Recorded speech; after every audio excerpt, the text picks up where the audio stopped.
Today I'm going to continue with my reading from Spirit and Nature, which is volume 1 of the papers from the Eranos yearbooks edited by Joseph Campbell. And today I'm reading part 3 of that essay. It's entitled The Dissociability of the Psyche. Hi, Tamara, welcome. So this is a reading, and I will attend to any comments at the end. Okay, noted. So reading on now. Number 3, the dissociability of the psyche.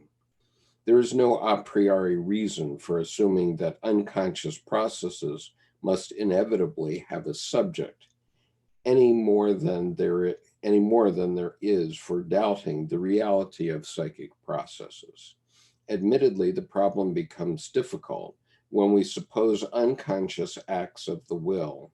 If this is not to be just a matter of instincts and inclinations, but rather of considered choice and decision, which are peculiar to the will, then one cannot very well get round the need for a controlling subject to whom something is represented.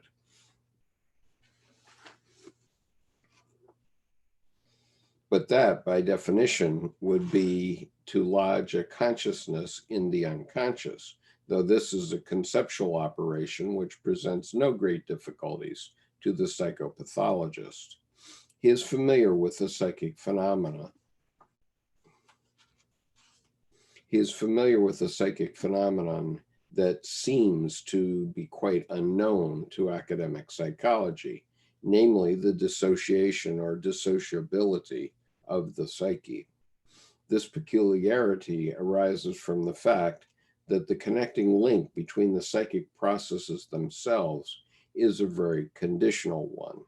Not only are unconscious processes sometimes strangely independent of the experiences of the conscious mind, but the conscious processes, too, show a distinct loosening or discreteness.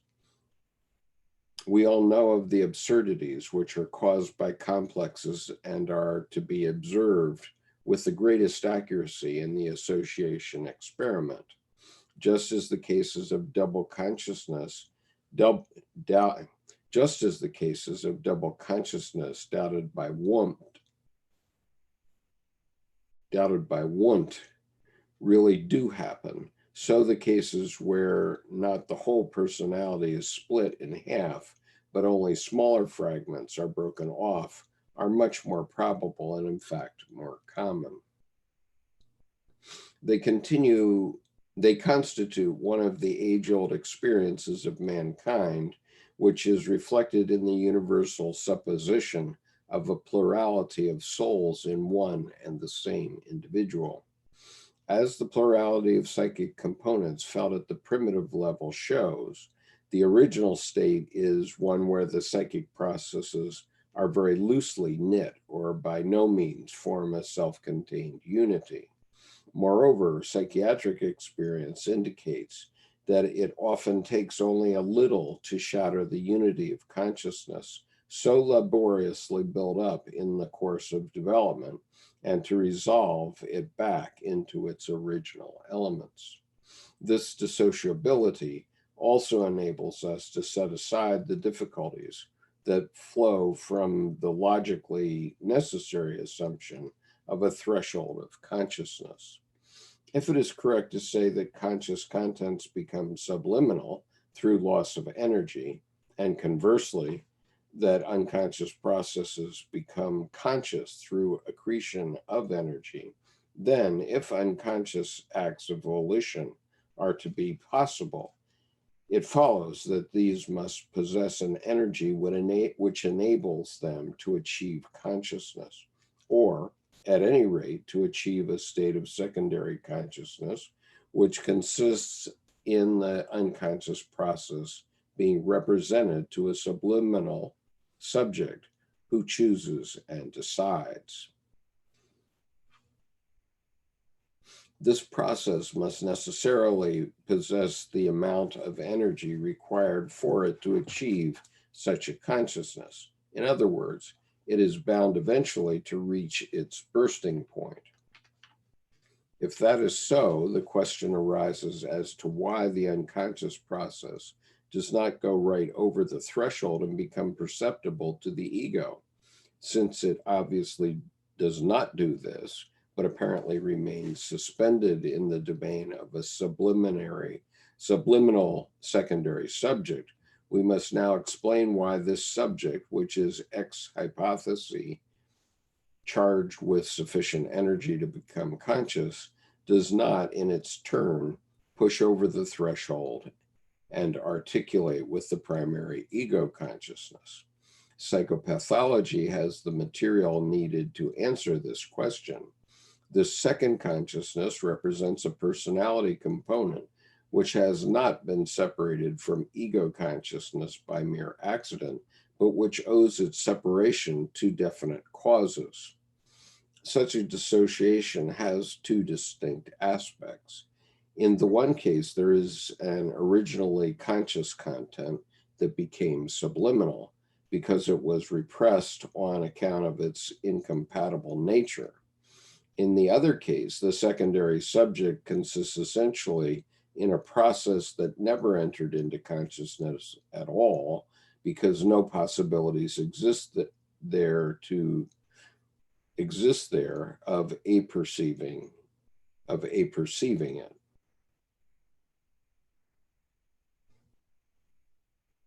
I'll just read that last bit again. Because no possibilities exist there of a perceiving it. That is to say, ego consciousness cannot accept it for lack of understanding, and in consequence, it remains for the most part subliminal, although from the energy point of view, it is quite capable of becoming conscious. It owes its existence not to repression, but to subliminal processes that were never themselves conscious. Yet because there is in both cases sufficient energy to make it potentially conscious, the secondary subject does, in fact, have an effect upon ego consciousness, indirectly or, as we say, symbolically, though the expression is not a particularly happy one. The point is that the contents that appear in consciousness are at first symptomatic, insofar as we know or think we know what they refer to or are based on. They are semiotic, even though Freudian literature constantly uses the term symbolic, regardless of the fact that in reality, symbols always express what we do not know. The symptomatic contents are in part truly symbolic, being the indirect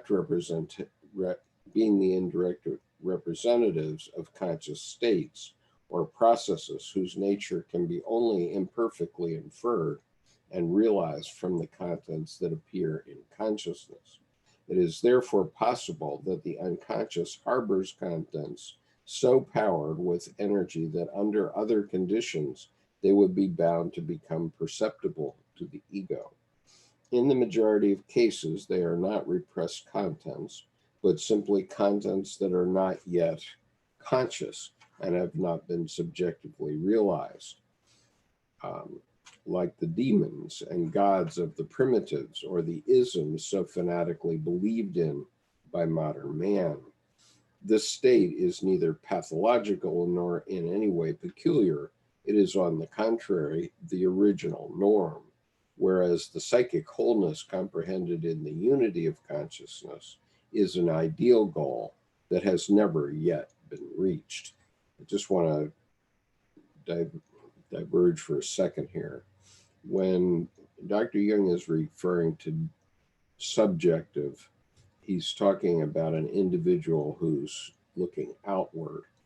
And an unconscious subject would be there's another basic personality that's looking outward, and the objects are outside, or at least they're outside of the unconscious subject. So, in other words, the object could also be unconscious, as Dr. Jung is explaining here. Um, so anyway, I hope that worked. Brief divergence. Anyway, not without justice, we connect consciousness by analogy with the sense functions from the physiology of which the whole idea of threshold is derived. The sound frequencies perceptible to the human ear range from 20 to 20,000 vibrations per second. The wavelengths of light visible to the eye range from 7,700 to 3,900 angstrom units. This analogy makes it conceivable that there is a lower as well as an upper threshold for psychic events, and that consciousness, the perceptive system par excellence, may therefore be compared with the perceptible scale of sound or light, having like them a lower and an upper limit. Maybe this comparison could be extended to the psyche in general, which would not be an impossibility if there were psychoid processes at both ends of the psychic scale. In accordance with the principle natura non facit saltus, such an hypothesis would not be altogether out of place. In using the term psychoid, I am aware that it comes into collision with the concept of the same name postulated by Dreich. By the psychoid, he understands the directing principle, the reaction determinant, the prospective potency of the germinal event, or of the germinal element. It is the elemental agent discovered in action, the entelechy of real acting. As Eugen Bleuler has aptly pointed out, Dreisch's concept is more philosophical than scientific. Bleuler, on the other hand, uses the expression dipsychoid as a collective term chiefly for the subcortical processes, so far as they are concerning with biological adaptive functions. Among these, Bleuler lists reflexes and the development of species.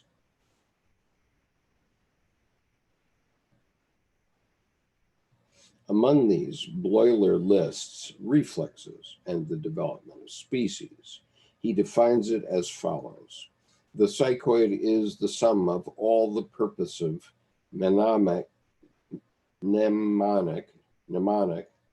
life-preserving functions of the body and central nervous system, with the exception of those cortical functions which we have always been accustomed to regard as psychic. Elsewhere, he says, the body's psyche of the individual and the phylopsyche together form a unity which, for the purposes of our present study, can most usefully be designated by the name psychoid. Common to both psychoid and psyche are conation and the utilization of previous experiences in order to reach the goal. This would include memory, engraphian ekphoria, and association, hence something analogous to thinking, although it is clear what is meant by the psychoid in practice. It often gets confused with psyche, as the above passage shows. But it is not at all clear why the subcortical functions it is supposed to designate should be described as quasi-psychic. The confusion obviously springs from the organological standpoint, like observable in Bleuler, which operates with concepts like cortical soul and medullary soul, and has a distinct tendency to derive the corresponding psychic functions from these parts of the brain, although it is always the function that creates its own organ and maintains or modifies it. The organological standpoint has the disadvantage that all the purposeful activities inherent in living matter ultimately count as psychic, with the result that life and psyche are equated, as in Bleuler's use of the word philopsyche and reflexes. It is extremely difficult, if not impossible, to think of a psychic function as independent of its organ, although in actual fact we experience the psychic process apart from its relation to the organic substrate. For the psychologist, however, it is the total. Sorry, this is allergy time.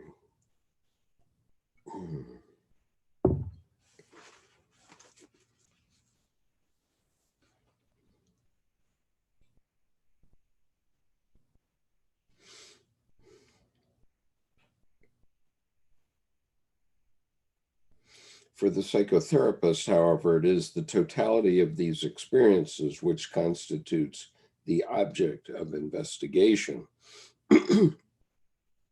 And for this reason, he must abjure a terminology borrowed from the anatomist.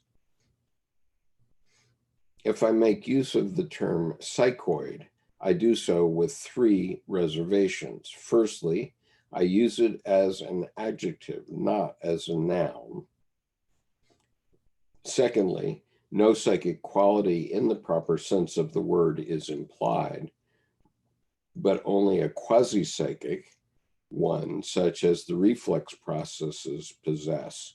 And thirdly, it is meant to distinguish a category of events from merely vitalist phenomenon to the one hand, and the other, specifically psychic processes, on the other. This latter distinction also obliges us to define more closely the nature and extent of the psyche and of the unconscious psyche in particular.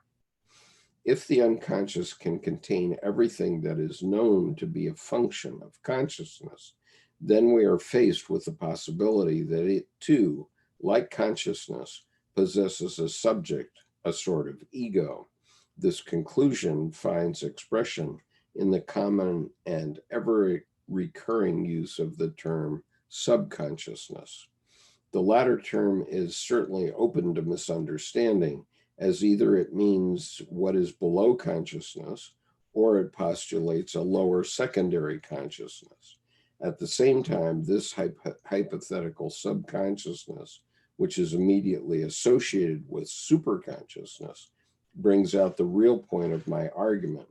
The fact, namely, that the second psychic system, that a second psychic system I'm going to start that sentence again.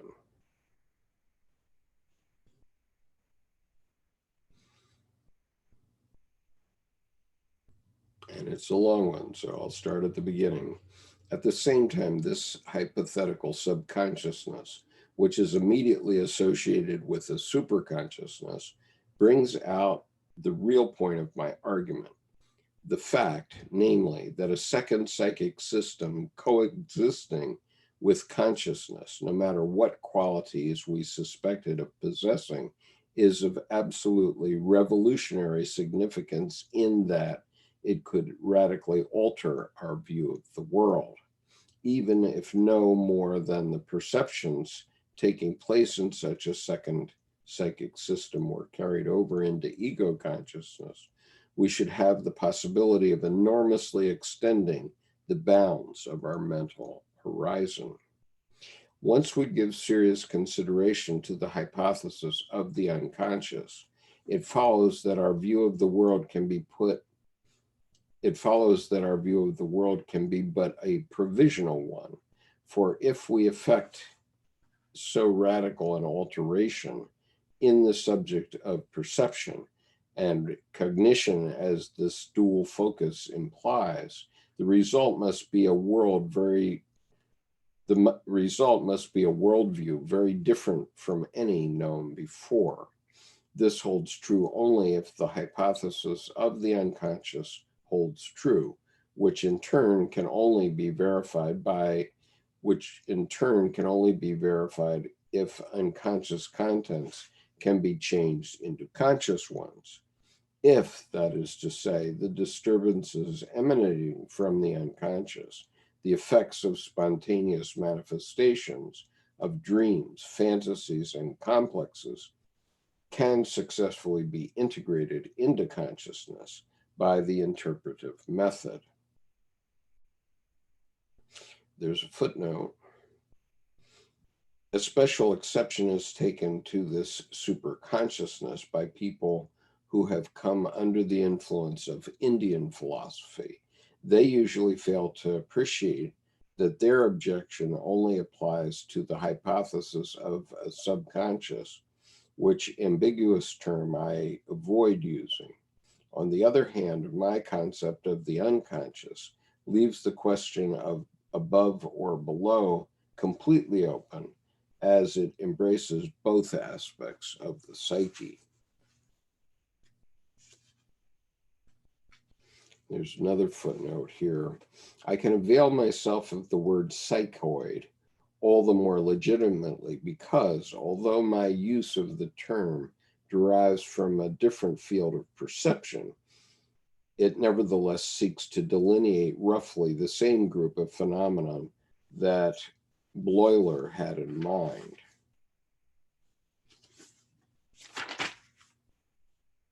Okay, so that is part 3, the dissociability of the psyche from the spirit of psychology. And I've been reading from Spirit and Nature, papers from the Eranos yearbooks, Joseph Campbell edited, and this is volume 1 of 6 volumes on this topic. And so that is my reading for today. I will be happy to answer any questions. Please note that we have begun a global coronavirus check-in every Tuesday, Thursday, and Sunday, in which we want to talk to you about things that are bothering you or things that are happening in your community and your fears and anxieties. We're doing this as a supplement to the mental health professionals who are now inundated with people who have great fears as a result of the coronavirus.